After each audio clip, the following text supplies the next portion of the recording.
Dami nagsasabi, si Diwata daw naging masungit, naging mayabang. Hindi totoo yan. Hindi totoo, bakit? Hindi nyo nararanasan yung pagod niyang araw-araw.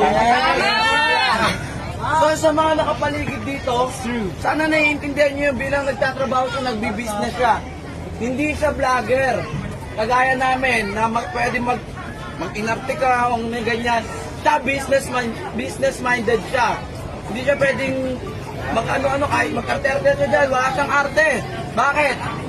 Kasi alam niya yung buhay niya dati. So hindi siya tumitingin sa kung mataas siya ngayon. Ang importante sa kanya, low-key lang siya. Lang mapagbigyan sa picture kasi sabi ko mas priority sa akin yung business. Kasi kung maghapon na lang tayo nakarap sa camera sa picture-picture, sa mga interview, wala na akong magagawa sa tindahan ko. Kailangan kong i-manage, control yung mga tao, i-check yung mga stock o ano bang kulang para mas sustain ko yung dire-diretso na sa mga customers ko. Kaya minsan nangyayari talaga yun na sinasabi ko, ika lang, mamaya na busy ako, gumaganon ako yung iba.